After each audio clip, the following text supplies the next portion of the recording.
Praise the Lord. आप सभी को जय मसीह की। आज मैं फिर परमेश्वर का वचन आपके सामने रख रही हूँ। और अगर आपके जीवन में दुष्ट की ताकत कार्य कर रही है, शैतान आपको अपने फंदे में फंसाए हुए है और आपके जीवन में कार्य कर रहा है, आपको लग रहा है कि परिस्थितियाँ कुछ चेंज नहीं हो रही हैं, तो आज आप विश्वास करिए और इस परमेश्वर के वचन को बोलिए और उस पर विश्वास करिए। जब आप विश्वास के साथ परमेश्वर के वचन को बोलेंगे तब आपके जीवन में कार्य होगा। जैसे कि परमेश्वर का वचन कहता है कि हमारी ये लड़ाई जो है वो किसी मनुष्य से नहीं है, हमारी जो लड़ाई है वो उन दुष्ट आत्माओं से है, शैतान से है, जो हमारे जीवन में कार्य कर रहे हैं। तो इसीलिए हमें परमेश्वर के वचन का सहारा लेना है, क्योंकि अगर हम उनको ना ही गोली से मार सकते हैं, ना ही तलवार से मार सकते हैं, ना किसी भी चीज़ से मार सकते हैं। ये जो होती हैं ये दुष्ट आत्माएँ होती है, आत्मा को परमेश्वर का वचन ही मार सकता है, तो इसीलिए भगा सकता है आपके जीवन से। क्योंकि ये दुष्ट आत्माएं जब आपके जीवन को पकड़े हुई हैं और कोई भी परिस्थिति आपके अंदर आपके जीवन में चेंज नहीं हो रही है, तो आप परमेश्वर के वचन का सहारा लें तो परमेश्वर का वचन आपके जीवन में कार्य करेगा। देखिए, जैसे कि यशायाह 55:11 में लिखा हुआ है, उसी प्रकार से मेरा वचन होगा जो मेरे मुख से निकलता है, वह व्यर्थ ठहर कर मेरे पास ना लौटेगा, परंतु जो मेरी इच्छा है वह उसे पूरा करेगा और जिस काम के लिए मैंने उसको भेजा है वह उसे सफल करेगा। देखिए, साफ साफ परमेश्वर का वचन कह रहा है कि परमेश्वर का वचन व्यर्थ नहीं ठहरेगा। अगर आप परमेश्वर के वचन पे भरोसा कर रहे हैं तो वचन कहता है कि वह व्यर्थ ठहर कर मेरे पास ना लौटेगा। परमेश्वर का वचन कह रहा है, परंतु जो मेरी इच्छा है, परमेश्वर की जो इच्छा आपके जीवन में है, आप परमेश्वर चाहते हैं कि आप अनुग्रह भरा जीवन जिए, परमेश्वर चाहते हैं आप शांति भरा जीवन जिए, परमेश्वर चाहते हैं कि आप सामर्थ्य भरा जीवन जिए, कि दुष्ट आत्माएं आपके ऊपर प्रभुता ना करने पाए। तो इसीलिए परमेश्वर कहते हैं कि परंतु जो मेरी इच्छा है वह उसे पूरा करेगा। जो वचन में परमेश्वर की इच्छा है, जो अपनी इच्छा परमेश्वर ने वचन में लिख दी है, वो इच्छा परमेश्वर की जो है वो वचन पूरा करेगा। क्योंकि परमेश्वर की जो इच्छा है वचन ही पूरा करेगा।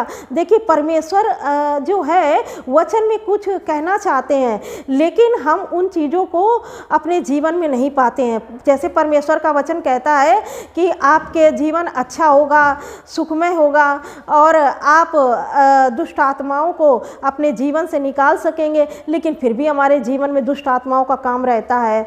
तो ऐसे क्यों होता है? क्योंकि आप अपने जीवन में उसको आने देते हैं, आप परमेश्वर के वचन को फॉलो नहीं कर पा रहे हैं, इसीलिए वो दुष्ट आत्माओं को दरवाज़ा खुला मिलता है, वो आपके जीवन में एंट्री कर जाती हैं और फिर वो आपके जीवन से दूर नहीं होती हैं। फिर हम परमेश्वर के वचन में देखें, लिखा हुआ है लूका 10:19, इसमें लिखा है, देखो मैंने तुम्हें सांप और बिच्छुओं को रौंदने का और शत्रु की सारी सामर्थ्य पर अधिकार दिया है और किसी वस्तु से तुम्हारी कुछ हानि ना होगी।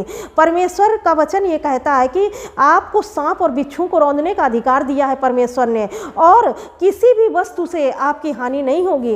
इसलिए आप परमेश्वर का वचन याद रखें, आप अपने अंदर परमेश्वर का वचन भरें। जब आपके अंदर परमेश्वर का वचन होगा तो दुष्ट आत्माएं अपने आप भागेंगी। जब आपके अंदर वचन होगा तो आप उसका सामना करने पाएंगे। अगर आपके अंदर वचन नहीं होगा तो आप दुष्ट आत्माओं का सामना नहीं कर पाएंगे और वो आपकी ज़िंदगी, पूरा जीवन ऐसे ही आपके जीवन में प्रभुता करती रहेंगी और आप उसी तकलीफ़ों में पड़े रहेंगे। आपका मसीह में आने से कोई फ़ायदा नहीं होगा। आप मसीह आपके अंदर जो है वो परमेश्वर का, आपका जो शरीर है परमेश्वर का मंदिर है, और जब परमेश्वर का आत्मा आपके अंदर वास करता है तो कोई दुष्ट आत्मा रह ही नहीं सकती। इसलिए जब परमेश्वर कहते हैं कि मैंने सांप और बिच्छुओं को रौंदने का अधिकार और शत्रु की सारी सामर्थ्य पर अधिकार दिया है, तो आपको उस बात पर विश्वास करना है। और वचन कहता है, और किसी भी वस्तु से तुम्हें कुछ भी हानि नहीं होगी। हाँ, परमेश्वर के वचन जो आपको दिए गए हैं, आप शैतान से इन्हीं चीज़ों से लड़ सकते हैं, वरना और आप किसी भी चीज़ से नहीं लड़ सकते, और वो आपके जीवन को ख़राब करती रहेंगी और आप उसी में फंसे रहेंगे। इसलिए शैतान की ताकत को पहले आप अपने जीवन से तोड़िए, तब आपके जीवन से जब ये दुष्ट आत्माएं भागेंगी तो आपकी जो ब्लेसिंग्स को परमेश्वर की ने जो दी है, उसको जो पकड़े हुए बांधे हुए हैं, वो जब भागेंगी तो वो आशीषों के द्वार आपके लिए खुलेंगे। और जैसा वचन कहता है कि रोमियो 16 के 20 में, शांति का परमेश्वर शैतान को तुम्हारे पांव तले शीघ्र कुचलवा देगा। अगर आप परमेश्वर के वचन को विश्वास करेंगे और उसको अपने अंदर रखेंगे और उसको बोलेंगे, तो वचन कहता है शांति का परमेश्वर शैतान को तुम्हारे पांव तले कुचलवा देगा। जब परमेश्वर ने सांप और बिच्छुओं को रौंदने का अधिकार दिया है, तो शांति का परमेश्वर शैतान को तुम्हारे पांव तले कुचलवा देगा। जब आपके जीवन में वचन होगा, तभी शैतान जो है पाँव के तले होगा। अगर आपके जीवन में परमेश्वर का वचन नहीं होगा, तो शैतान पाँव के तले नहीं होगा वो। तो इसीलिए परमेश्वर का वचन जो कहता है, आप उस पर विश्वास करिए। और यशायाह 54 के 17 में लिखा हुआ है कि जितने हथियार तेरी हानि के लिए बनाए जाएंगे, उनमें से कोई सफल ना होगा। आपके अंदर है कौन, पहले आप ये देखिए। आपके अंदर प्रभु यीशु मसीह रहते हैं, और आपको पर आपके विरोध में जितने भी हथियार बनाए जाएंगे वो सफल नहीं होंगे। फिर शैतान के हथियार कैसे आपके जीवन में सफल हो रहे हैं? यानी कि कुछ ना कुछ हमारे जीवन में कमियां हैं। इस कारण शैतान के जो तीर हैं हमारे जीवन में बार बार आ रहे हैं, उन तीरों को हम बुझा नहीं पा रहे हैं। इसीलिए परमेश्वर का वचन कहता है कि तुम सत्य से कमर कस लो, धार्मिकता की झिलम पहन लो, पैर में मेल के सुसमाचार की तैयारी के जूते पहन लो, विश्वास की ढाल ले लो, उद्धार का टोप ले लो और आत्मा की तलवार ले लो, और तब तुम शैतान के उन जलते हुए तीरों को बुझा सकोगे। अगर ये परमेश्वर के हथियार आपके जीवन में नहीं है, तो शैतान अपने हथियारों को आपके जीवन में देता रहेगा। तो इसीलिए आप परमेश्वर के हथियार को बांध लीजिए, ताकि तो आप शैतान का सामना कर सकें। जैसे परमेश्वर का वचन कहता है याकूब 4 के 7 में, इसलिए परमेश्वर के अधीन हो जाओ और शैतान का सामना करो, वह तुम्हारे पास से भाग निकलेगा। वचन कहता है कि वो भागेगा जरूर, लेकिन कैसे भागेगा? जब आप परमेश्वर के अधीन होंगे। अगर आप परमेश्वर के अधीन नहीं है, तो आप शैतान को भगा नहीं सकेंगे। इसीलिए क्योंकि ये दुष्ट आत्माएं अंदर ही अंदर काम करती रहती हैं और हमारे जीवन को खोखला कर देती हैं और हमारे जीवन को ख़त्म करने का पूरा प्रयास करती हैं। तो इसीलिए आप परमेश्वर के वचन से इन दुष्ट आत्माओं के बंधन को तोड़ें। इसीलिए परमेश्वर का वचन कहता है कि परमेश्वर के अधीन हो जाओ। परमेश्वर के अधीन होने का मतलब क्या है? आपको परमेश्वर की आराधना करनी है, आपको परमेश्वर के वचन पर चलना है। जब परमेश्वर के वचन पर आप चलेंगे, तब आप अपने जीवन में ब्लेसिंग देखेंगे। अगर आप परमेश्वर के वचन में नहीं चलेंगे, तो दुष्ट आत्माएं आपके ऊपर प्रभुता करेंगी। आप उनको निकाल ही नहीं सकते जब तक आप परमेश्वर के वचन में नहीं चलेंगे या उनको परमेश्वर के वचन को ग्रहण नहीं करेंगे और उस पर विश्वास नहीं करेंगे। फिर लिखा हुआ है 2 तीमुथियुस 1 के 7 में लिखा है, परमेश्वर ने हमें भय का आत्मा नहीं दिया। परमेश्वर ने हमको भय का आत्मा नहीं दिया है। परमेश्वर ने हमको जो आत्मा दी है वो है प्रेम है, सामर्थ है और संयम की आत्मा दी है। ये भय की आत्मा शैतान की ओर से है। इसीलिए आप जाने कि कौन सी आत्मा शैतान की ओर से है और कौन सी आत्मा परमेश्वर की ओर से है। इसलिए परमेश्वर ने हमको भय का आत्मा नहीं दिया है कि हम हमेशा डरे रहते हैं, चिंता में रहते हैं, अविश्वास में रहते हैं। ये सब शैतान की दुष्ट आत्माएं हैं जो हमारे जीवन में अविश्वास लाती हैं, बीमारी लाती हैं और हमारे अंदर डर पैदा करती हैं और ये याद दिलाती कि तुम्हें देखने वाला कोई नहीं है। पर जबकि परमेश्वर ने कहा है कि मैं तुझे कभी नहीं छोड़ूंगा। परमेश्वर का वचन कहता है वो हमको कभी नहीं छोड़ेगा। लेकिन हम क्या है, उन चीज़ों को देख नहीं रहे हैं, इसीलिए हम विश्वास नहीं करते हैं। लेकिन एक दिन ऐसा आएगा जब हम अपने परमेश्वर के साथ होंगे, प्रभु के साथ होंगे, तो उन चीज़ों को देखेंगे जो आज हमारे जीवन में घटित हो रही हैं। इसलिए परमेश्वर के वचन पर आप विश्वास करिए। और एक वचन हम देखेंगे 2 कुरिन्थियों 10 के 4 और 5 वर्ष में लिखा हुआ है, क्योंकि हमारी लड़ाई के जो हथियार हैं वो शारीरिक नहीं है बल्कि आत्मिक हैं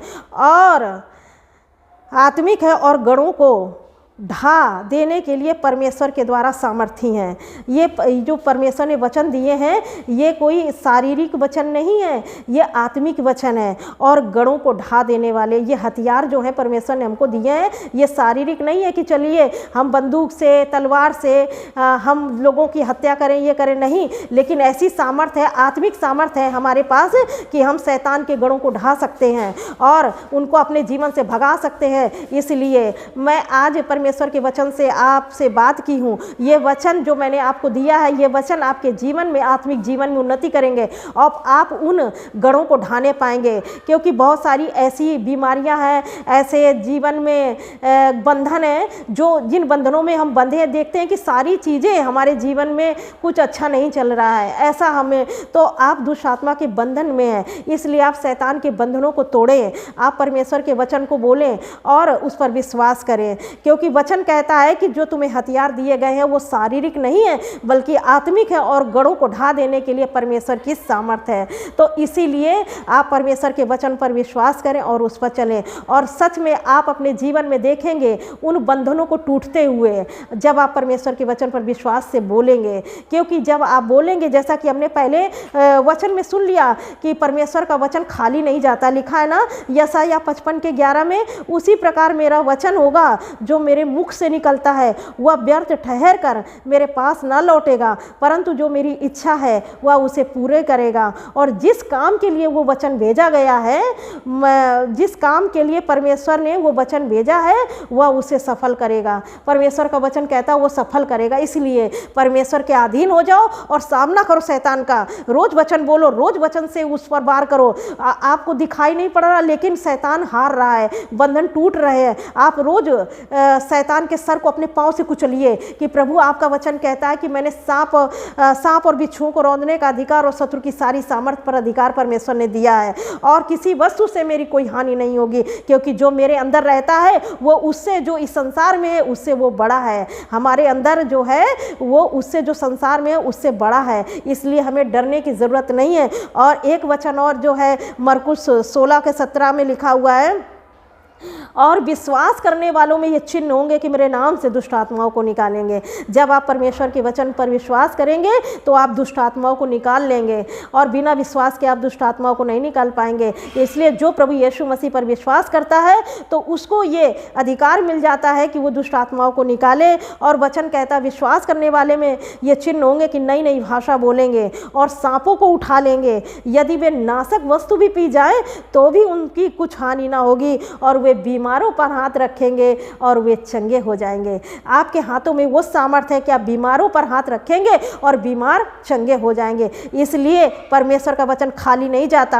आप परमेश्वर के वचन को रट डालिए और उस पर रोज बोलिए, उसको रोज बोलिए। आप जब मैदान में उतरेंगे तभी शैतान भागेगा। अगर आप मैदान में नहीं उतरेंगे तो शैतान नहीं भागेगा। जिस तरह से एक लड़ाई के मैदान में एक सेना को इकट्ठा किया जाता है लड़ाई करने के लिए, और जब तक वो लड़ाई जीत नहीं जाते हैं तब तक मैदान में उतरे रहते हैं, उसी प्रकार से आप इस आत्मिक दुनिया में मैदान में उतरिए। और जब मैदान में आप उतरे, युद्ध मैदान में आप उतरेंगे, तब इन आत्मिक दुष्ट आत्माओं को जो आपके जीवन में है, आपको बंधन में डाले हुए हैं, आप उनसे वचन के द्वारा आप रट लीजिए ये वचन, और रट लीजिए और वचन को इसी तरह बोलिए। आपको नहीं दिखाई देगा, लेकिन उनके बहुत सारे गण जो हैं वो ध्वस्त होंगे।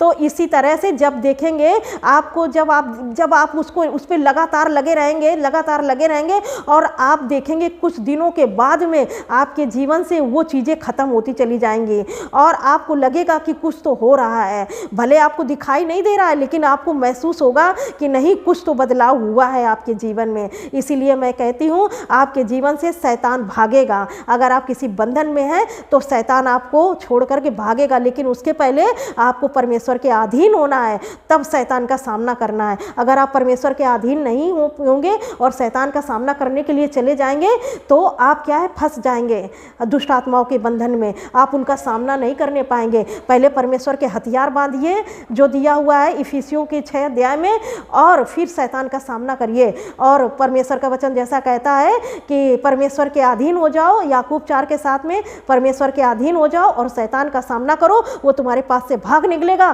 तो सच में वो परमेश्वर के वचन पे आप विश्वास करिए और एक दिन वो आपके जीवन से भाग निकलेगा। परमेश्वर इस वचन से आप सबको बहुत आयत की आशीष दे। God bless you all. Thank you. अगर यह सेवकाई आपके जीवन में आशीष का कारण रही है तो विश्वास का एक कदम उठाए, आए और अपने विश्वास का उत्तम बीज बोए और अपने जीवन में भरपूर फसल पाए। We invite you to partner with us. If this ministry has been a source of blessing in your life, take a step of faith and sow your seed today to help make an eternal impact and get a bountiful harvest in your life.